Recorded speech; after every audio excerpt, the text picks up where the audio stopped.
people, welcome to another edition of TechPoint's Weekly Roundup, where you get a breakdown and analysis of news, gist on startups, technology, and business in general. Now, we were away last week. We got your messages, we got your texts, we got everything. We know how dearly you missed us. Thank you very much. We had to go away to fix some technical difficulties, and we're glad you really did miss us, and we did miss you too. Now, we're back, and we hope everything is going to be fine from now on technically. Thank you for staying with us. I'm Victor Paulo. And I'm Grace Akinyoshi. You're welcome, guys. Thank you very much. All right, going down to business of the day. Breaking this week is Lagos State government's announcement of moving the computer village from Ikeja to Katangoa in Agbado. Well, their reason being that they want to, control the traffic congestion around the Ikeja area. And considering that Ikeja is actually the capital of Lagos State, and it's also a central point, do you think that this move could actually be the death of Computer Village? Now, for me, I feel like Computer Village on its own is a concept more than a geographical location, yeah? Okay. So before it started in Ikeja, it can move. I mean, there's still so much pros and cons. There's so much underlying details that have not been looked at in this story. But I feel like on the top, if it's moved, people will still get there to get what they want. So Computer Village in Ikeja, in Agbado, I don't see the difference. The area is no longer central. I mean, from Ikeja to Agbado. But it depends. Central is a relative term. So where is central to some people may not be central to others. But you have a point. But yeah, on the top, let's just leave it at that. All right. Now, to better news, 94 days after being locked out of the internet, the English-speaking part of Cameroon is back online. Hooray. Hooray, yeah. This punishment, because that's what it was an imposition by the French government on the people for resistance. Protest. Yes, for a protest. French was put to them as an instructional language, and they protested. And the government said, "Okay, you know what? We're shutting off your internet for 94 days, over 3 months as punishment." I know, right? Now, it was estimated that internet-based businesses lost a little bit over $700,000 in the first 2 weeks of this ban. So yeah, I mean, they're back online. Hallelujah. But wait, who are the biggest losers? The people or the companies? Yeah, well, the people are the companies because they're startups, tech businesses, the small businesses. So yeah, one way or the other. Anyway, they're back. That's what they're matters. Back. That's all that matters. All right. Have you seen the inside of Nigeria's recently launched smartphone factory? Well, you got to see it. It's really amazing. Anyway, it's a big deal. Yeah, it's a big deal. It's Afri1, right? Yeah, it's the first assembly plant, smartphone assembly plant in Nigeria. In Nigeria. So there is a lot of contention, but yeah, obviously they're the first that really assembling smartphones in Nigeria. It's first. What matters is, I think there's actually a paradigm shift in the Nigerian technology space right now, and this shows that we could await a brighter future. And they said they will start producing in the future. Okay, they also said that they look into producing locally components in the future. That's a good deal. Phone produced in Nigeria, that's a big deal. Have you ever wondered what happens to the Nigerian entrepreneurs on the list of the Forbes Africa's most promising entrepreneur? I wonder myself, like, what happens to Nigerians on this list a year after they have been put on the list? Now, this list is annual, and like a set of people go through every year. So what happens to them the next year? Now, this list is it holistic? It's just there now.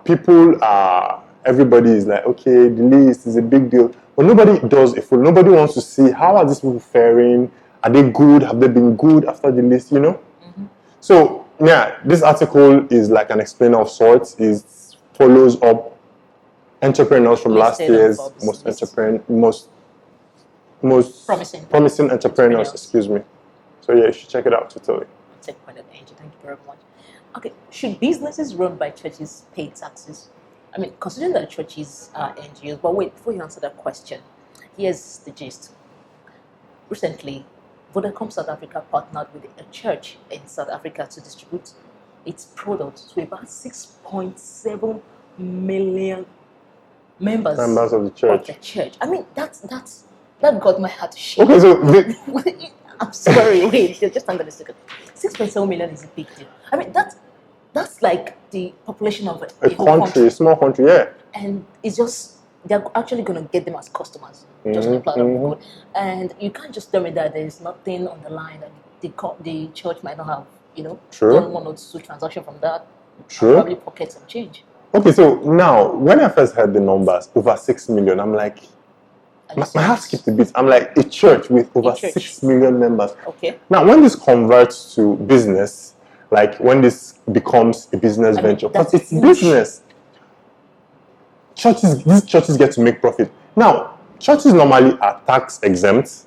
Because they are NGOs. They are NGOs, they're not supposed to pay tax. Exactly. But considering the fact that these days they delve into businesses, there are other things. Bringing it down to Nigeria, churches delve into churches. I mean, if you go to church, you know. So the question is, should they be taxed or not? I mean, it's an argument for and against that is balanced.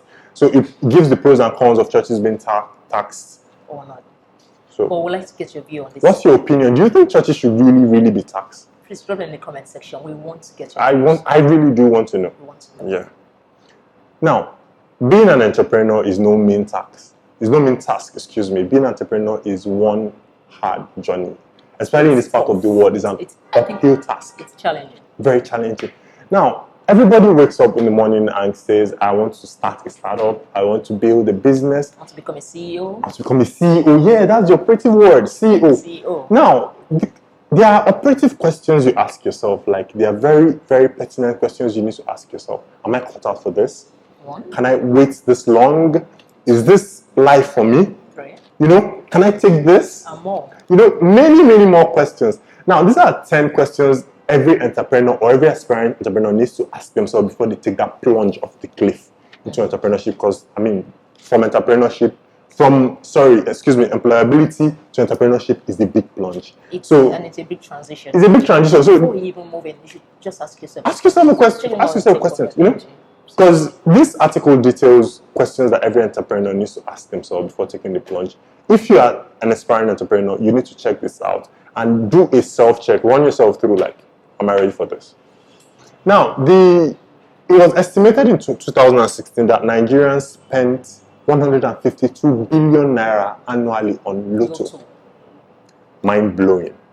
And they spent over 25 billion on the importation of technology, softwares, machines, and everything. Now, this begs the question. This is a mind-blowing number, yeah? Okay. But this begs the question, what are tech startups doing?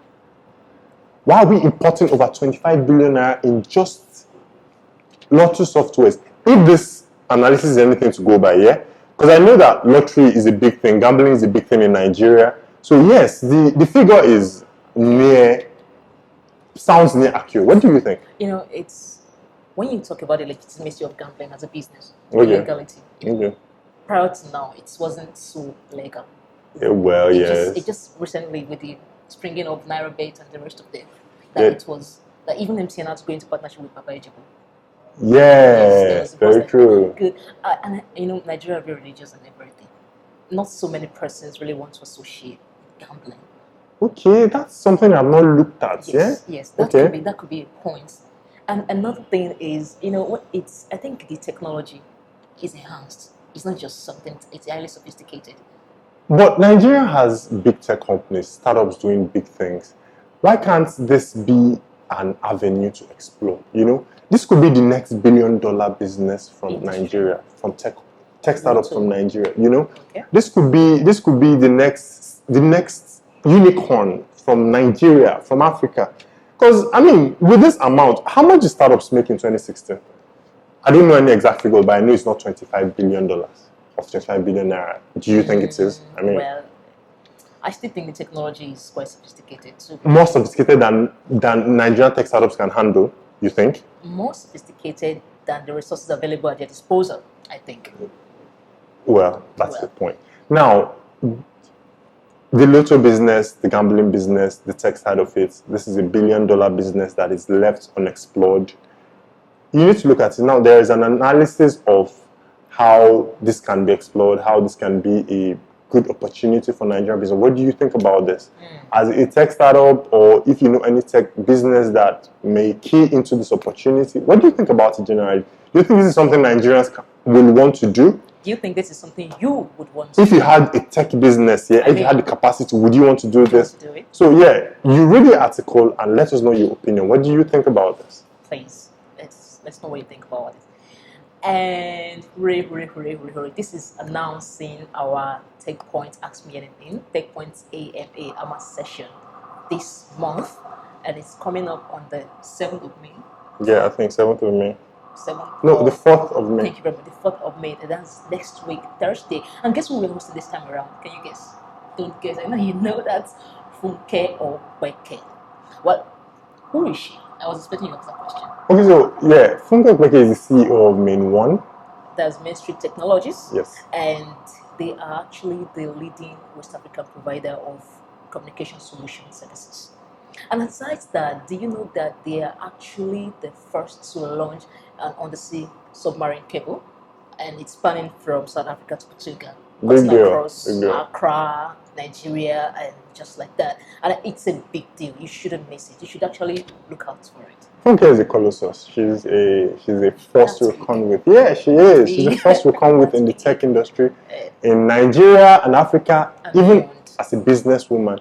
So yeah, you should tune into the Ask Me Anything session with Funke, and as a woman, as a business person, as a tech person, as an entrepreneur, as an entrepreneur. Yeah, so you have a lot to learn from her, and you get to ask questions like Ask Her Anything. Yeah. All right, guys. Thank you very much for joining us. This is it for this week. We are so happy you joined us today, and I hope you follow up on everything. To get more details about this, you could just follow the link right in the description. Whatever you're watching from, whether Facebook or YouTube, you can follow our social media handles, TechPoint.ng on Instagram, Facebook, and Twitter. Thank you very much. And you can also follow me ms_breakins. I'm Suave Victor. Thank you for joining us again. I'm Akinyoshi Grace. Thank you very much. I'm Victor Paulo. See you same time next week, unfailingly. Thank you. Thank you. Bye-bye. Stay safe. Have a great weekend. You too. Bye. Bye.